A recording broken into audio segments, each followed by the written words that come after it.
Elbaf is a massive country in One Piece, and there's a lot to know about it. So, before we go too deep into the arc, let's gather all the information we know so far that Oda has pointed our attention to. First off, Elbaf is a huge country known as the War Land because it's the birthplace of war itself. The island exists as a massive tree that has 3 levels: the Underworld, the Sun Realm, and the Heaven Realm. With the Underworld being a cold, snowy place at the base of the tree, the Sun Realm being a middle layer resting on branches where most of the villages and people are, and the top being a complete mystery to us since it rests in the clouds. As far as the hierarchy of the country, we know that the old king of Elbaf was named King Harald, which is interesting because you'd have thought that the king would be Odin since Harald's sons are Loki and Hyrule. Meaning, so far as we know, there's no son named Thor.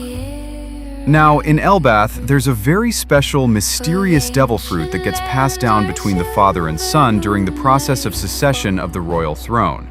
Meaning, the wielder is always the king of Elbaf at the time that they eat the fruit. Despite the fact that Hyrule was the rightful prince who should have inherited the fruit, his brother Loki wanted it so badly for some mysterious reason that he actually ended the life of King Harald early, taking the fruit for himself and making him a national criminal in Elbaf. This led to every single giant on the island hunting him down, because apparently it took all of the giants to defeat Loki and chain him to the treasure tree atom using sea stone chains.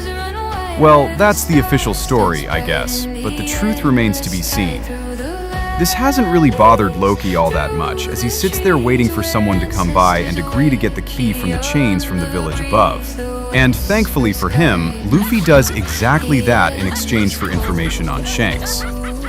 Now, lastly, we know that all of the members of the new Warrior Giant Pirates are on this island, and they're also members of the Straw Hat Grand Fleet. But here on Elbaf, they have access to a special technology that could really be helpful to Luffy, called painters, which are stones made of pure light energy that can be used to create rainbows that even ships can ride on. It's to be seen right now if they can be used to create anything else. However, we're going to be on Elbaf for a few years of real time. So hunker down and let me know if there's anything else to explain about Elbaf.